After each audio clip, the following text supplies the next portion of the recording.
Well, here's what they're hoping for. That the individual, first of all, they're not putting him in a unit comprised of people in a similar condition. I mean, if I kidnapped 100 guys, put them together, gave them guns, gave them ammunition, and then said, go and die, they might turn their guns on me. I mean, didn't anybody learn about the, Russian Revolution? But what they do is they take these guys and then they send them out to other units, basically to build them up. So you might, let's say you have a squad of 10 guys. You're going to take 3 of these guys, put them in there. The 10 guys are more or less committed to the fight. The 3 guys just give the bodies, and then you're putting them into a situation where the hope is that the survival instinct will kick in. Okay. Basically, it's hell on earth, and all they want you to do is be a presence to make the assault of the Russians more difficult, and they are more than happy if you die. They don't care. What they're trying to do is buy time for other units to be prepared, trained, organized, equipped, so that they can, engage in some sort of counteroffensive down the road. So these guys have just one job: to live a couple of days before dying. This is horrifying. It's horrifying. Well, it is. I mean, it's the reality of war. I mean, one reflects back on the Battle of Stalingrad, and in those desperate early weeks of the battle in late summer, early fall, when the Russians were literally taking troops without enough guns and ammunition and throwing them across the river. And if you didn't have a gun, you were told, wait until somebody gets hit who has a gun, then pick up his gun and go. And they just threw human waves after human waves after human waves to stop the Germans. That was the goal, to stop the Germans, and it succeeded. Eventually, they stopped the Germans, and then they were able to suck the Germans into a trap, etc. I don't know, how this battle is going to end. I think I have a good idea. It's going to end with a Russian victory, but this is an extraordinarily difficult fight under extraordinarily difficult circumstances, and the Ukrainians are desperate. They know. Zelensky has finally been honest enough to say, if we lose Bakhmut, we lose Donbass. That if Bakhmut falls, then the Russians will be able to basically take the Donbass. And so they are pouring everything they have into this fight. This is probably going to go down as the decisive battle of the war. So I want to ask you about this now, because this is happening as we speak. I came across this, I believe this is true, that Wagner's group founder, Yevgeny Prigozhin, said that situation is really tough there. And both sides are reporting heavy casualties. So I would like to know, why doesn't Russia send more troops there to end it sooner? And what does it really mean for Ukraine if they succeed in this offense? If Russia succeeds? No, if Ukraine succeeds.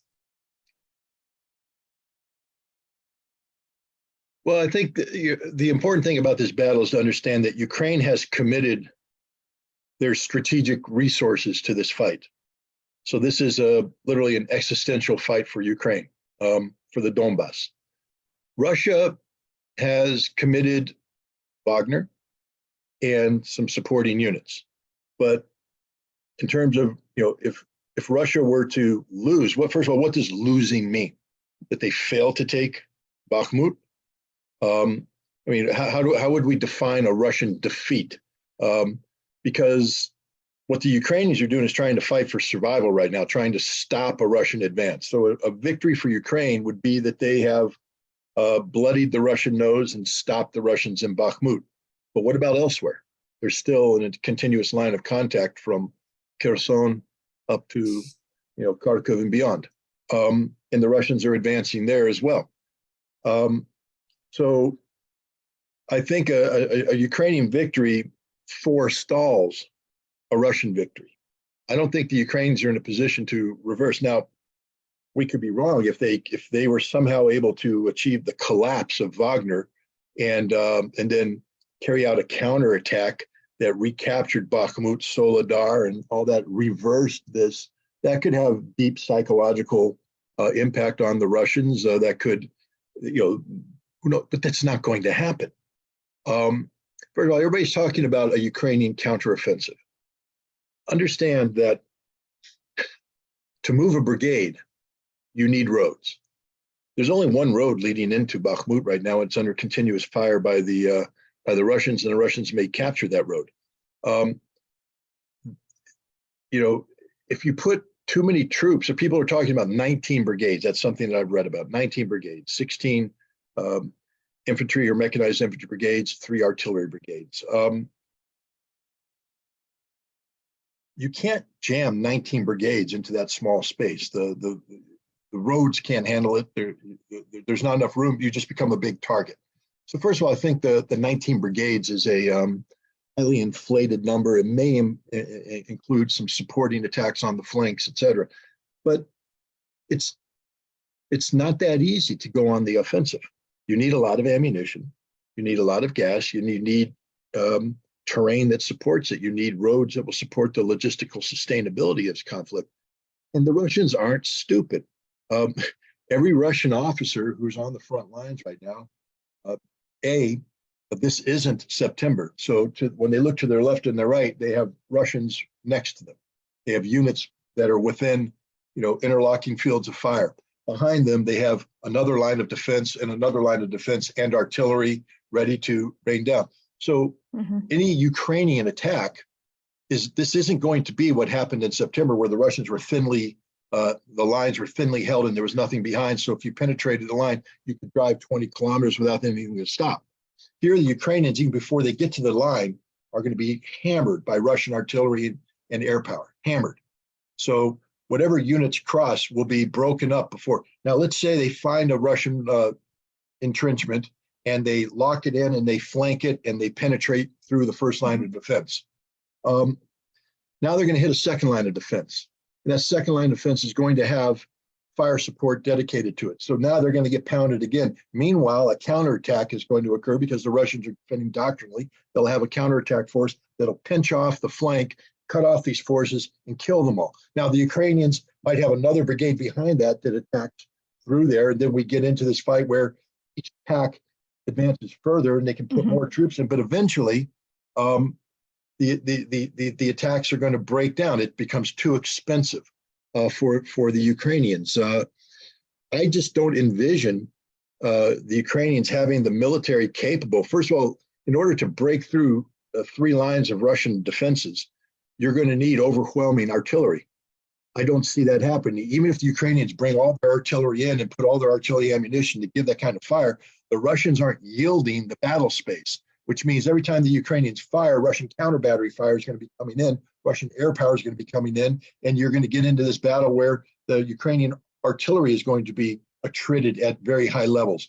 So as the battle goes on, Ukrainians are just going to be bleeding out everything. And then the question is the sustainability.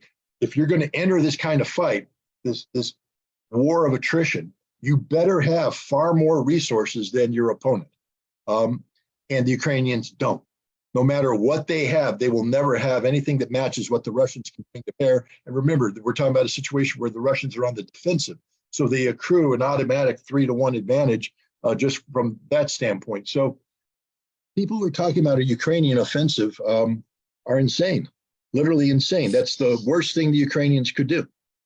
Can I ask you here, Scott, because I'm really learning so much from you, and I didn't understand any of this a year ago, and now I'm actually, from your explanation, having a sense of it. Let me ask you this. From this scenario that you just described, let's say this will take place. So it's continuum of certain repetition of certain moves. How long you think this could go on? No, this can't go on indefinitely. Look, I think I've said it on your podcast, and I've said it elsewhere. This war will be over by the end of summer. You know who else agrees? Just found out. The Chinese. They had their elite military academy come out and run a scenario, and they've come up with the same thing. This war's over by summer. This war is over by summer. Ukraine cannot, let me put it this way. Based upon the current situation and anticipated reinforcement levels, And based upon the current force structure of Russia and anticipated sustainability factors, this war will be over by summer. Now, if Russia suddenly runs out of ammunition, if Ukraine suddenly finds 100,000 troops and 300 tanks and all the ammunition that goes with that, then suddenly that military math gets thrown out of balance, and you have to recalculate. You may come up with the same equation or the same conclusion, but there will be a recalculation. But based upon everything that is logically projected on both the Ukrainian and the Russian side, Ukraine runs out of ammunition, artillery ammunition this summer. And when they run out of ammunition, they run out of the ability to engage in any sort of viable military operations, and their military will be slaughtered and they will be compelled to surrender. And this should occur sometime by the end of summer, early fall of this year. That's just the awful reality of it. Now, there's a lot of fighting that has to go on between now and then, and that fighting is going to be brutal, bloody. Russia will suffer casualties.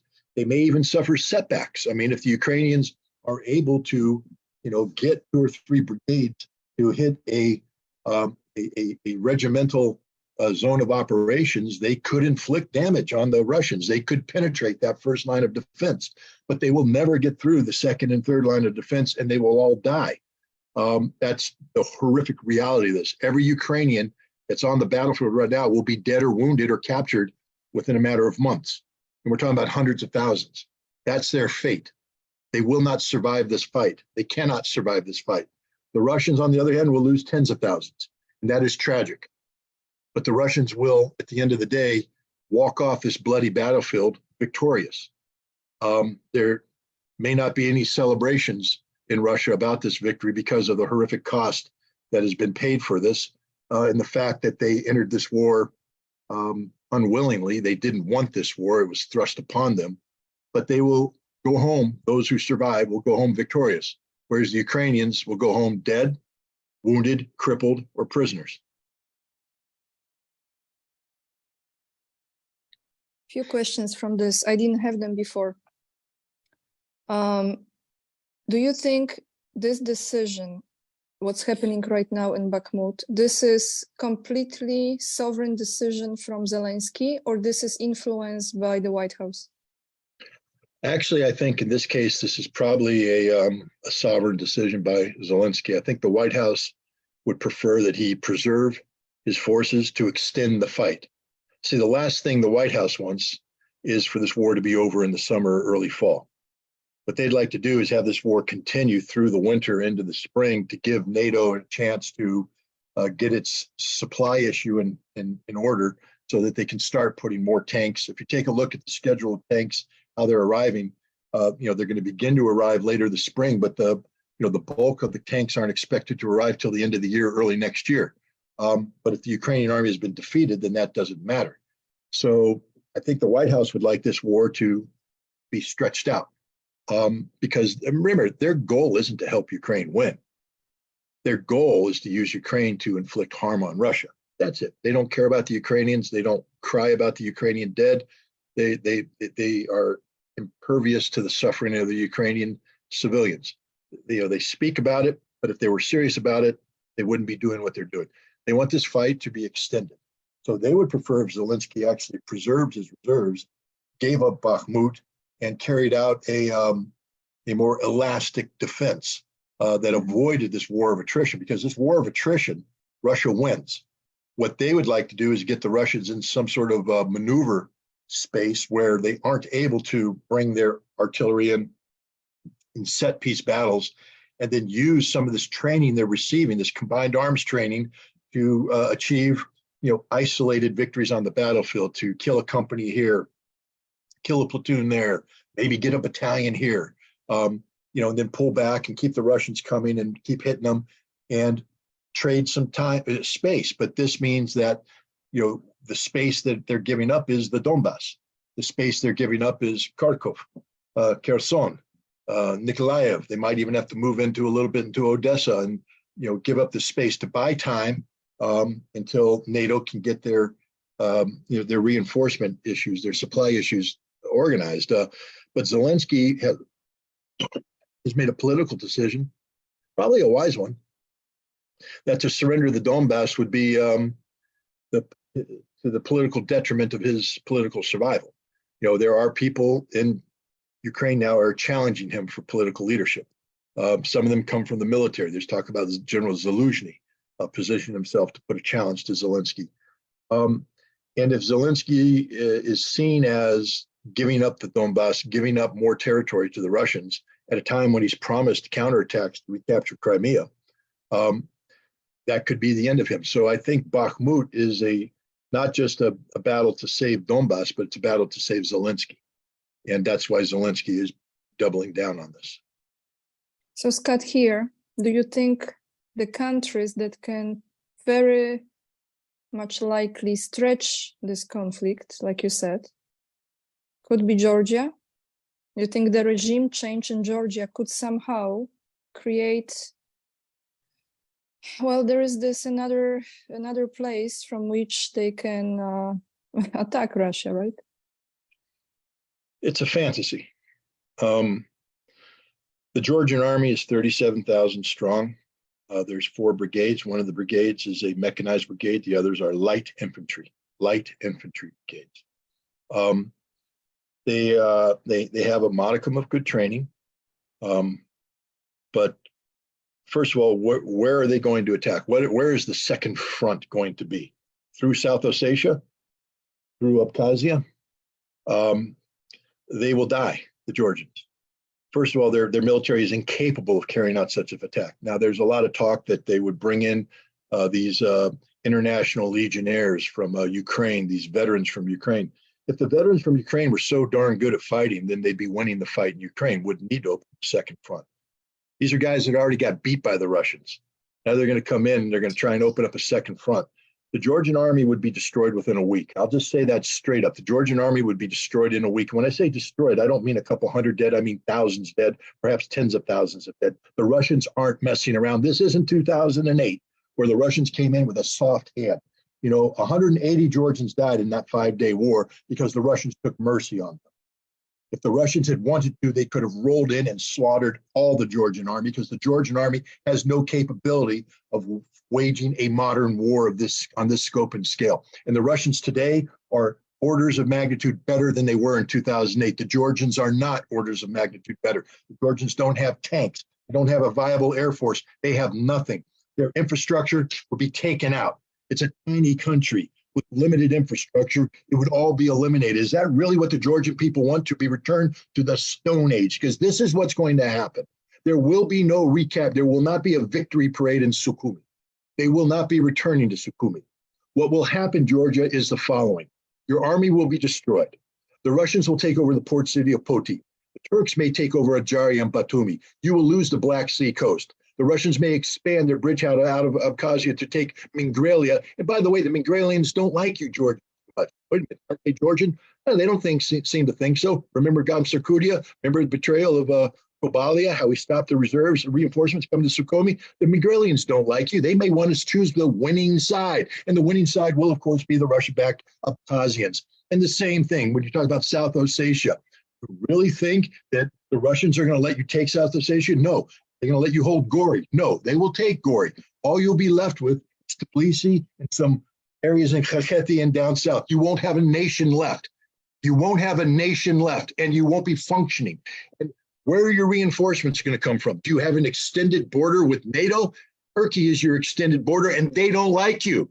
The last time you Georgians fought a war with the Abkhaz, the Turks sided with the Muslims, because Turkey is a Muslim nation. They are not going to side with Christian Orthodox over Muslims. It will never happen. Plus, they think Batumi is theirs.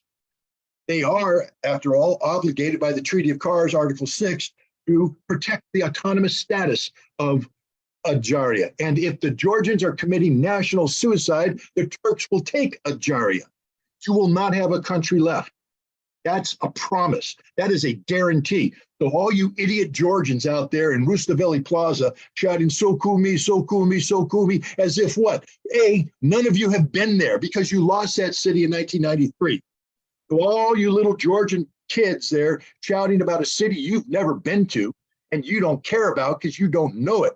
You're guaranteeing you will never go back to Sukhumi. You're guaranteeing that Georgia will not exist. And why? Because you bought the false promise of the United States. Look at Ukraine. Is this what you want? Ukraine is a nation that is far larger than yours. They can absorb more damage than you, and look at them. They are crippled. They are dying. And it's taken Russia a year. Georgia will be destroyed in a week. And this won't be the limited destruction of the past. This will be the total destruction of Georgia. The total destruction. Why does Georgia continue to take $40 million of American aid every year designed to transform Georgian society in a way that deviates from the cultural heritage of Georgia towards being an American colony? Because that's what you are becoming, an American colony. And if America cared about you, they would never have you embark on this suicidal path of confronting Russia, creating a second front. People who care about you would say, you might want to consider good relations with your larger neighbor, because we're over here. Let me just remind the Georgians, the last time you fought a war with Russia, there was a meeting in the White House Situation Room where people talked about what can we do to help the Georgians. Some people said, let's put airplanes over Tbilisi, on the Roki tunnels to pinch off the Russian reinforcements. And the conversation was stopped by the National Security Advisor, Stephen Hadley, who said, how many people here are willing to go to war with Russia over Georgia? And the answer was none. None. We will never go to war with Russia over Georgia. Never, ever, ever. No Americans will die for Georgia. That is the God's honest truth. I just wrote an article that tried to remind the Georgian people, we don't know anything about you. Yes, it's cute when we eat khinkali, because we go to khinkali, we go to the Georgian restaurants here and we say, isn't that cute, a little dumpling? And then we have chachapuris. Oh, cheese bread, that's cute. That's the extent of it, guys. Every once in a while, your national ballet comes in and we go to watch the weird Georgian dancers and we go, isn't that cute? That's it. We don't know you. We don't like you. Wait a minute. Americans say we're your friends. We're not your friends. If we were your friends, we wouldn't be trying to undermine your society. We wouldn't be trying to sucker you into a war that gives guaranteed death. Do you know what Georgia means to us? Read the reports. You exist to provide a point of instability and a larger arc of instability that we're trying to create around Russia. You exist to be unstable. Is that the future you want to your country? And the answer has to be no. Any rational person would say no. What we want is stability. What we want is predictability. We want our children to be raised without fear of death, without fear of violence, with the kind of consistency in education that gives them a college degree, gives them a job. But what you're getting instead is more death, more destruction, a guaranteed life of third world status. America will not lift you out of where you are today and bring you to the European garden. You're the jungle, baby. You're the jungle, and you will always be the jungle. And the only time you're going to get away from being the jungle is you let the Russians come in and help you. Russia is your friend. Russia has always been your friend, but you can't realize that because you've bought the lies, the deceits, the distortions of the Americans. Henry Kissinger said it best. It's bad to be America's enemy, but it's fatal to be America's friend. Ask Ukraine, ask South Vietnam, ask the Kurds, ask the Afghans. Remember the Afghans? We spent 20 years over there, 20 years, and we would never betray them. We were there for them forever, and we abandoned them overnight. Georgia, we will abandon you like a bad habit because you are a bad habit. That's it, man. And I say this as somebody who's married to a Georgian woman from Sukhumi, and my heart bleeds for the people of Georgia.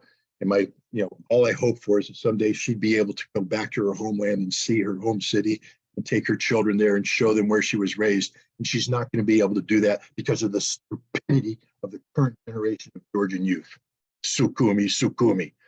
None of those kids out there shouting who volunteered for the military. I saw them all these little woke demons that have bought into the American concepts of diversity and progressiveness and everything. They've abandoned their culture. I know Georgian history better than they do. I appreciate Georgian culture more than they do. They're buying into an American dream that doesn't exist.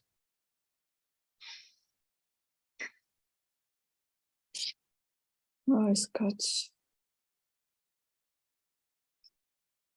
I Well, you just pulled wish that string. I know, yeah, but I just looking at all of this, I wonder when this will end. When this will end, when people will stop being so easily manipulated. I think it's going to end when 500,000 more Ukrainians die and the world wakes up to the reality that America is only good for abandoning you, for setting you up for failure, that America stands for nothing. I mean, think about it. Just think about it for a second. If you join Team America, what are you getting? What are you getting? If a nation says,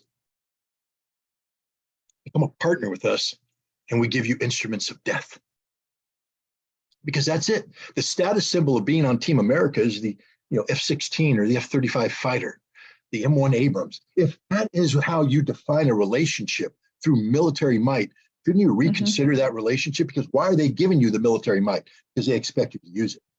It's not for your defense. It's not to defend your nation. It's for you to do something for us. It's for you to engage in something that benefits us. It's for you to threaten somebody that benefits us. We don't care about you at all. But now the promise, well, America is going to give us money. America is going to make us rich. America is part of the G7. The G7 was just surpassed by BRICS as the wealthiest. BRICS is now the wealthiest economic group in the world. G7's not. And if you take a look at the economic trajectory of the G7 members, all of them without fail, it is a downward trajectory. Downward trajectory. BRICS, on the other hand, trajectory. And BRICS is expanding. You see, BRICS is becoming more than BRICS. It's going to have Iran. It's going to have Argentina. It's going to have Saudi Arabia. It's going to have Turkey. It's going to have the world. And so Team America is becoming smaller and more and less significant. The only thing Team America offers is death and destruction. Team BRICS, on the other hand, is expansive, growing. What do they offer? Economic development. They offer peaceful resolution. Look at China, an important part of BRICS. Just sat down with the Saudi Arabians and the Iranians and got them to agree on peaceful coexistence, exchange of relationship. This could have happened years ago, but the United States wouldn't allow it to happen because what we wanted Saudi Arabia was for you to take our weapons and use those weapons against Iran. Understand the relationship there. And the Saudis finally woke up and went, wait a minute, we're an oil-based economy. You guys are in the business of sanctioning and oil-based economies to achieve your objective. And at some point in time, if we don't want to take these weapons, turn them on Iran and commit suicide, you'll sanction us as well. So we're jumping ship. And the Saudis are finally telling the Americans to stick it where the sun don't shine. And thank God they've done that, because now we have probably avoided a war with Iran, because America ain't going to war with Iran unless Saudi Arabia is lined up. And Saudi Arabia has taken a look at the world situation and said, we're on Team Russia. We're on Team China. We're on Team BRICS. And the whole world's going to Team BRICS. So again, I come back to the Georgians. What the hell are you thinking? What are you thinking, Georgia? Don't join it, man. The European Union is collapsing. Why do you want to join them? The garden is a lie. The garden is a lie. America will abandon you. Europe doesn't care about you. You are a tiny country next to a very large nation called Russia that has a historical relationship with you. There's a reason why Pushkin wrote the poetry he did, because he lived in Georgia. There's a reason why they call Lermontov the poet of the Caucasus. There's a reason why in Tbilisi, your capital city, you have statues to those two men. Where are your statues to the American poets that care about Georgia? Where are your statues to the American writers who care about Georgia? You don't have them because we don't care. Russia is Georgia. Georgia is Russia. You have been together for centuries. That is your fate. And Russia, yeah, I understand. You're a tiny country and sometimes you get resentful about the big Russians, but they don't have the desire to see you be destroyed. They actually have a desire to see you prosper, to flourish. Why in God's name can't you accept that? Is your bitterness over the Soviet period so much that you want to commit suicide with the nation who opposed you during the Soviet period? Need I remind you that during the Cuban Missile Crisis, we had missiles in Turkey, Jupiter missiles, that were aimed at Pitsunda. That's a little dacha area in Abkhazia where Khrushchev would be at. We were aimed at Sukhumi, aimed at Tbilisi, aimed at Batumi, aimed at Poti. We were going to nuke you, Georgia, because we don't care about you. You have always been the enemy. You will always be the enemy. Right now, though, we're faking you out. You see, we want you to bring you in, but we're not going to bring you into the garden. You're going to stay outside in the weeds. And then we're going to have you consumed by the wolves. That's all you exist for, is to be consumed by the wolves. You're not part of us. You're not on Team America. We don't want you. We don't need you. Russia, on the other hand, would like to live with you as a neighbor in peace and in love and harmony and all that kind of stuff, because that's the history of Russia with you. Don't talk to me about Abkhazia in 1992, 1993. You can't talk about that unless you talk about what Jabba Luciani did with his Mechedrioni. Edward Shevardnadze unleashing the Mechedrioni on Abkhazia, turning a political dispute into a butchery. That's what started the Abkhazian conflict. It was a Georgian overreaction. And then when the Abkhazians rose up and people supported them, the Georgians weren't prepared to deal with it. And then the Georgian people, it's always the Georgian people that suffer. The Georgian people didn't ask the Mechedrioni to come in and butcher those people. The Georgian people were willing to work and live in peace with the Abkhazians. But it took Georgian nationalists, the same breed of nationalism that's currently occupying Rustaveli Plaza, people with words, shouting, pounding their chests. But at the end of the day, they run away, just like the Mechedrioni did. Ask my father-in-law. He defended the last bridge out of Sukhumi. He and a bunch of other academics who were mobilized because of this war. 60-year-old men who should be teaching people how to grow things from the land were taken out and said, defend this bridge. And they defended it to the end. They held the bridge open so tens of thousands of Georgian civilians could flee the wrath of the Abkhaz. And he only left that position with a hole in his back, deaf, burst eardrums when he ran out of ammunition. So 60-year-old men, but you know who fled first? The Mechedrioni, the ones who started the fight. The brave Mechedrioni stole all the liquor, then drove away with all the heavy weapons, get drunk on the way. Hey, Jabba Luciani, you cowardly sack of crap. All of your brave, leather-wearing, sunglass-wearing Mechedrioni. Cowards all, cowards all. Then the White Eagles went, another militia. They fled. The last ones to flee were the Georgian army, but there wasn't many of them at all. And then even they abandoned the women and children. You know, they had to flee at night. All they had was their nightgowns. The children were in their, because it's subtropical, fled at night. They couldn't go down the coastline, though, because the Mingrelians, Lodi, Kobalia, blocked that. So they had to go through the mountains, 250 miles through the mountains.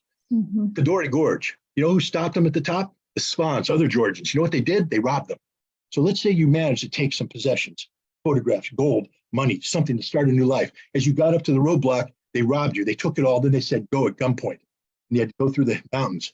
And if you're a woman wearing a nightgown, you got your baby, the snow is falling. And they froze to death. Now,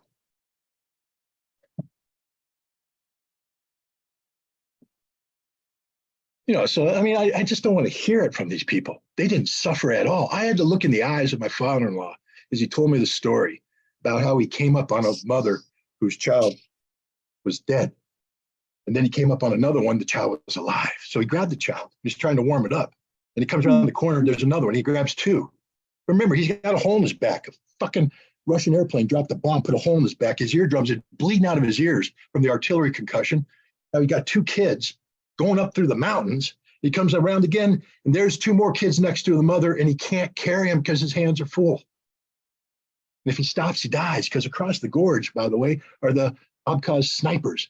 As you're walking through this thing, they're just, bam, hitting you off one by. You don't know what's going to happen. You're walking, bam, woman in front of you is dead because the sniper took her out. You can't stop. You have to keep going because the sniper will take you out. You got two kids in your arms. You got to abandon the children. How many children did he abandon? More than he cares to count. He told me the story once, and then he said, I'll never talk about it again. So all you brave Georgian kids in Rustaveli Plaza, go to hell. I don't know what happened. I don't know where you went, but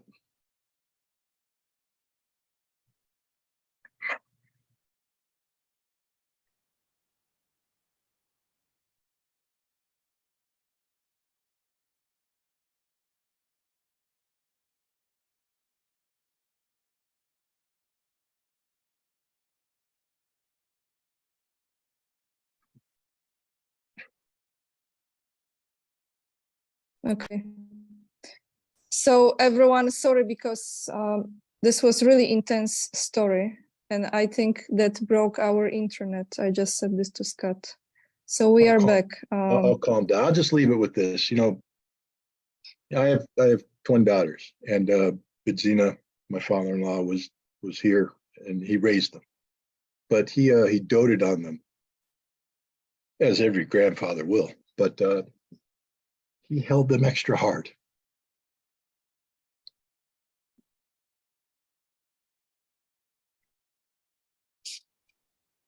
And Okay, now you I know wanna why. shift. Now you know why, because Yes. they were alive. And so again, I just leave it what I just said. You know, all those people in Rooster Valley Plaza, go to hell. Go to hell in a handbasket. Because you don't know what you're talking about. You don't know anything about Sukhumi. You weren't born there. You didn't raise a family there. That's not where you fell in love. That's not where you married your wife. That's not where you had children. That's not where you had friends. That's not where you went out on the beach. That's not where you did anything. You don't know it. So don't you dare say its name. Don't you dare say its name. Be silent about Sukhumi, unless you're trying to get it back in a way that doesn't cost Georgia more. Too many Georgians have already lost their lives for that city. Too many Abkhazians have lost their lives. Too many people have lost their lives. Sukhumi is a beautiful city. And the only way that Sukhumi can be Georgia again is if Georgia learns how to live in peace with its neighbors. And what you're trying to promote in Rustaveli Plaza is not peace. It's the opposite of peace.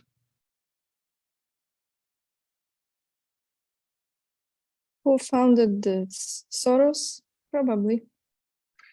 I don't know. I mean, USAID is,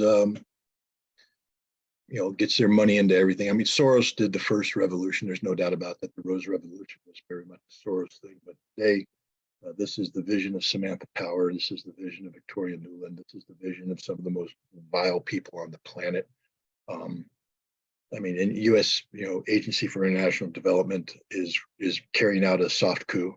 The whole, if you take a look at the design of their Georgian national policy, it starts with, again, Georgia is a very conservative society, more conservative than America. But if you can't respect that, then you shouldn't be doing business with Georgians. But then what they are promoting is a culture of diversity. Now, that can work here in the United States. That can work maybe in Europe. But to come into Georgia to create diversity, what you're trying to do is create a schism between traditional Georgian values and this new Americanized Georgia, which is what we're trying to create. And we do it at the grassroots level. All these programs are at the grassroots level. We're not asking the Georgian government to do this. We're coming in at the grassroots level.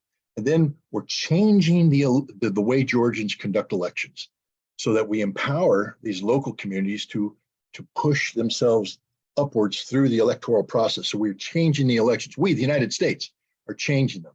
Then we come in and we talk about media and all this stuff, and we say that we're trying to create resilience in Georgian society against disinformation. All that means is that we are trying to suppress any voices of dissent. If anybody in Georgia speaks out against what's happening, it's called disinformation. And now they have a systemic process of suppressing these voices. We are taking control of the media so that we have quote unquote fact-based reporting, very similar to the fact-based reporting we get out of the American mainstream media, which is purely dictated by the US government, which is what the US government is trying to do there. And what we're trying to do through all of this is to remove from the top traditional Georgian leadership. It's a soft coup, and it's the pure plan of the of USAID. Look it up. Look it up. It's on their website. It just takes a discerning mind to cut through the BS of the words and take a look at the totality of the programs. $40 million a year is going into this. That's just USAID's money. We don't get to talk about the role of the CIA. Ask yourself why tiny Georgia has such a big CIA station. What does the CIA need so many people in Georgia for? Well, it ain't to help the Georgian people. And then of course you've got the non-governmental organizations. There's a reason why these U.S.-backed punk kids are out there shouting no to this Foreign Registration Act, because the Foreign Registration Act would expose the reality of the infiltration of all of Georgian society by American and European Union money. We own everything. And if this was transparent, people would say, oh my God, you guys are literally tools of America. You're not Georgians. they can't have that. So there can be no transparency. It's funny because in America, we have a Foreign Agent Registration Act. And it's the law, and we say we need it to protect our democracy. But apparently, Georgian democracy doesn't need it because there is no Georgian democracy. There's American dictated solutions, and that's it. So on that note, about foreign influence, Chinese leader Xi Jinping plans to speak with Zelensky for the first time since the start of the conflict in Ukraine. Possibly after the visit in Moscow next week, they might meet virtually. And this is what Wall Street Journal has reported. Now, this direct conversation, if it happens, will be a significant step, they say, in Beijing efforts to play a peacemaker role in Ukraine. I want to ask you, Scott, what do you think about it? And do you think, if this happens, of course, what do you think this could bring, this conversation? Well, let's start off and look at a couple things. One, we talked about it already, the Chinese military academy, very influential, sort of the elite academy, coming up and determining that the war ends this summer, that Russia wins. Two, China's traditional opposition against violations of sovereignty, and China views the Russian military incursion into Ukraine as a violation of Ukrainian sovereignty. It insults their Westphalian principles. It also creates a problem for them because if Russia can intervene in Ukraine, then the United States can intervene in Taiwan, and the Chinese don't want to have any of that. They want to say that sovereignty is sovereignty, no outside influence whatsoever. So there has to be consistency in their argument, which is why traditionally they haven't come out and said straight up, we support Russia. But the Chinese also take a look at the larger geopolitical realities that have the United States, the European Union, and NATO aligned, the collective West aligned against Russia. At the same time, that same collective West is trying to create a Pacific, center of gravity to confront China on Taiwan. And the Chinese know there, but for the grace of God, go us. So the Chinese, I think, are making a play to bring about an end to this conflict. Now, ask yourself why China was able to get Saudi Arabia and Iran to sit down together. China is truly a disinterested party. I mean, they have economic interests, but they don't threaten anybody. The Chinese aren't threatening the Saudis. They're not threatening the Iranians militarily. China was able to come in and be an honest broker, and they succeeded. China could be an honest broker here at this stage. I think first of all, the Chinese aren't going to do anything that alienates the Russians. Why? I think first step is to go to Russia and talk to Russia about this. The Chinese would like to bring about an early end to this conflict. I think Russia would like to bring about an early end to this conflict too. But we're getting to the point soon where Russia has no choice but to see this conflict through. Russia has three objectives. One, demilitarization. They can't allow a Ukrainian military to exist that shows hostile intent against Russia. This cannot be a Korean War DMZ type solution, demilitarized zone, where you have perpetual conflict, perpetual tensions. So there needs to be a demilitarization aspect to this. And Russia's willing to achieve this militarily. And I think the Chinese now are going to be able to confront the Ukrainians with the absolute fact that their military will be physically destroyed by this summer. Therefore, maybe they might want to preserve some lives and find an off-ramp. Denazification. This is a more difficult one. There's a reason why Zelensky has been allowed to live so long. Everybody keeps saying, why doesn't Russia do this, that, and the other thing? Well, Zelensky right now is identified as the voice that's needed if there's going to be a peace. When the Russians no longer view Zelensky as being viable for any diplomatic off-ramp, they will terminate Zelensky.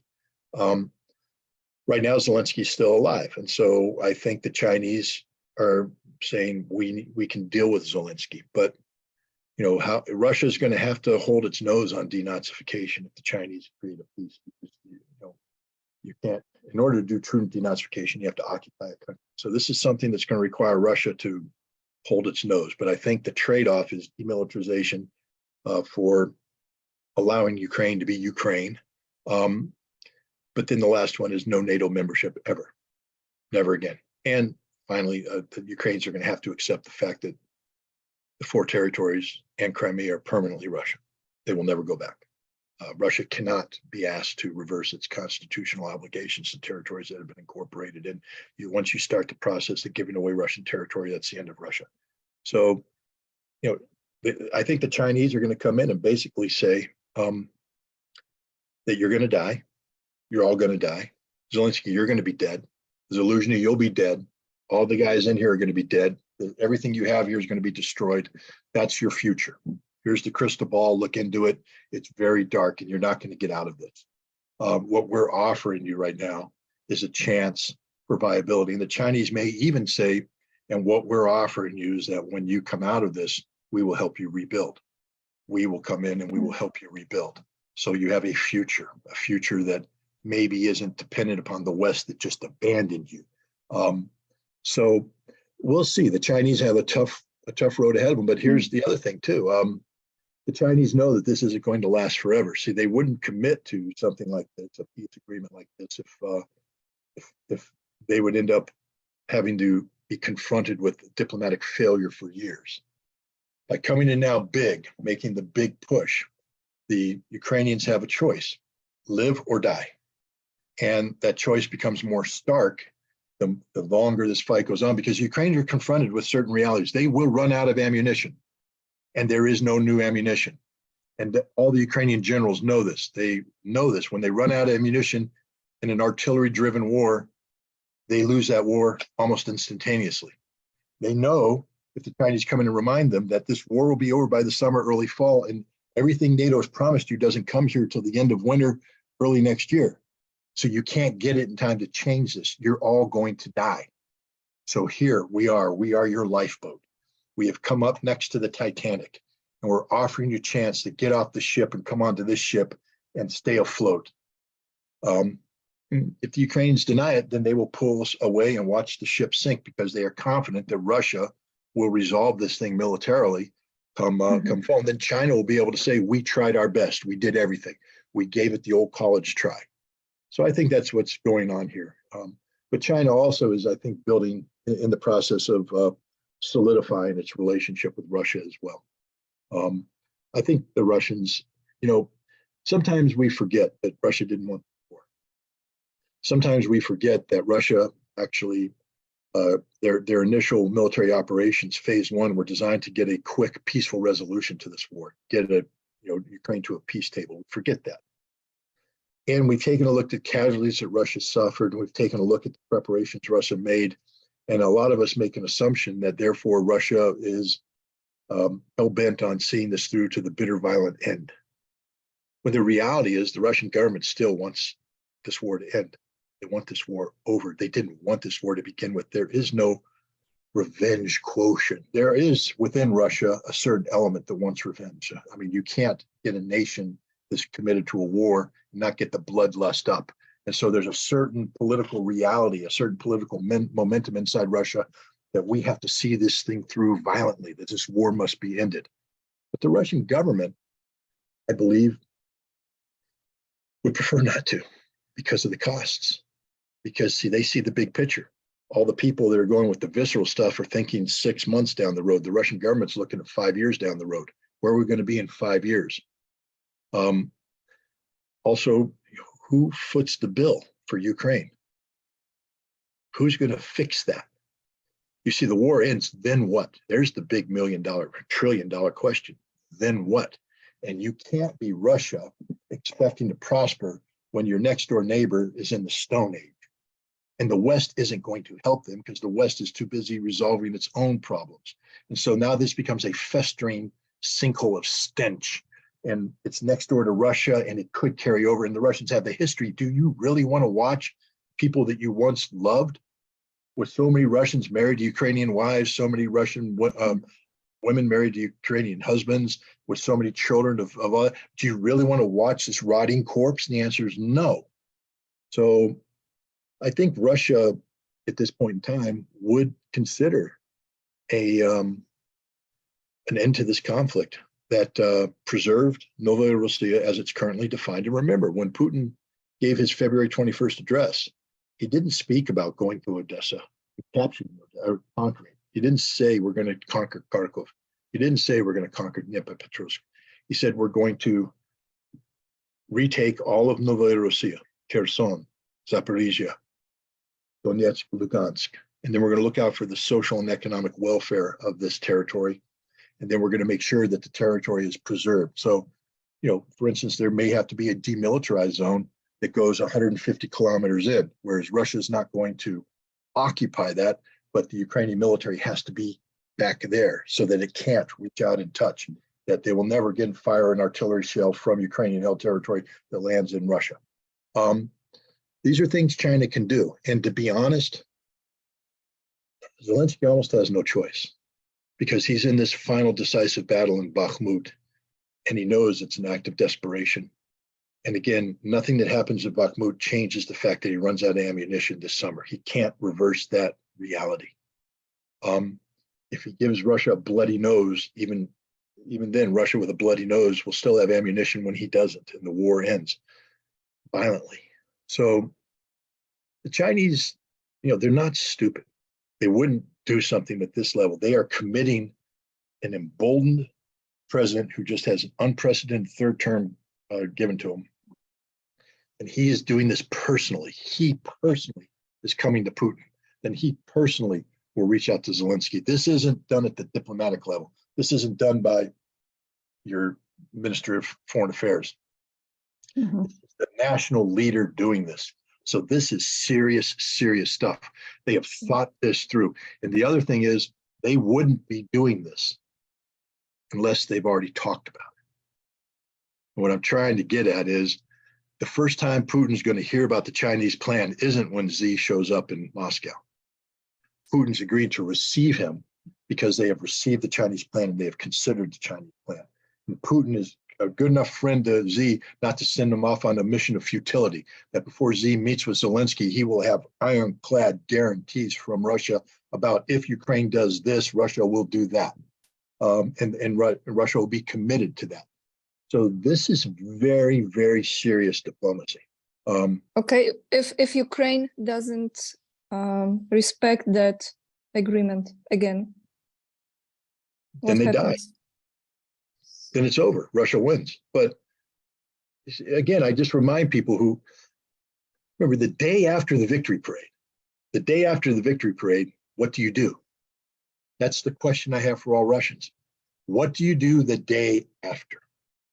Okay, the soldiers have been wined and dined and they've gotten their medals and everybody's hugged them and we've sung the songs, and now we wake up the next morning with a little bit of a headache and we look over and there is Ukraine.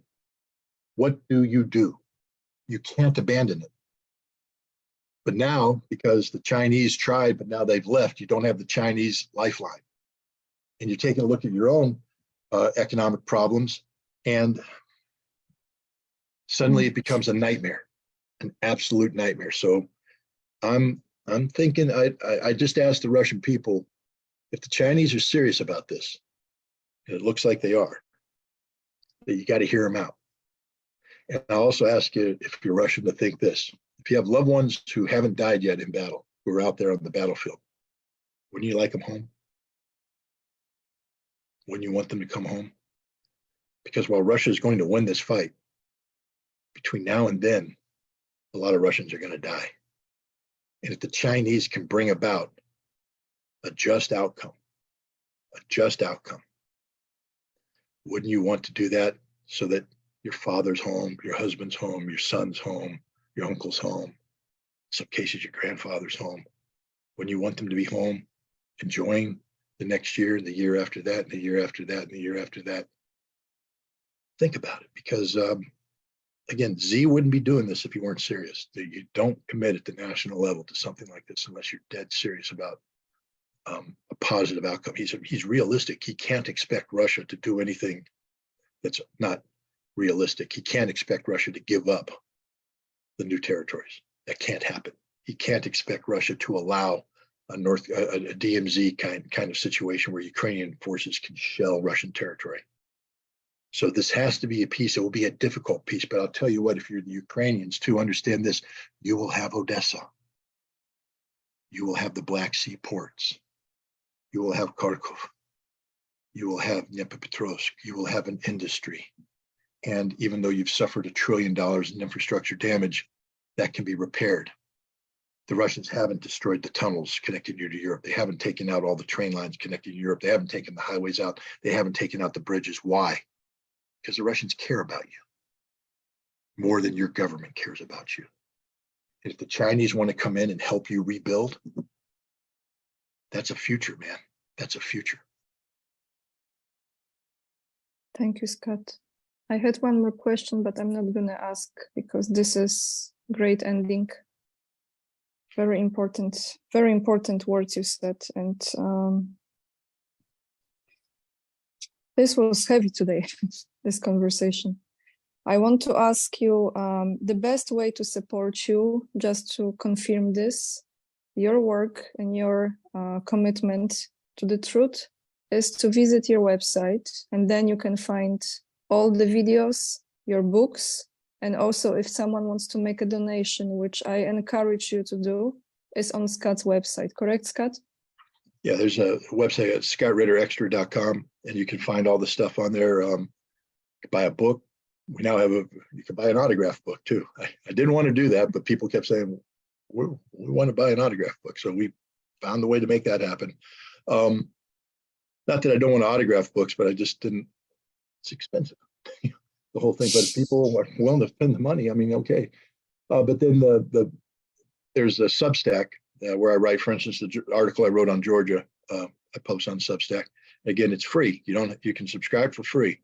But if you want to support and you want to be able to make me available to do things like this, then you can subscribe, and I promise you that it will go to good effect. So that's it. Yes, and I support Scott so much. I'm very grateful for his time, always coming back and explaining those very, very important moments in history right now.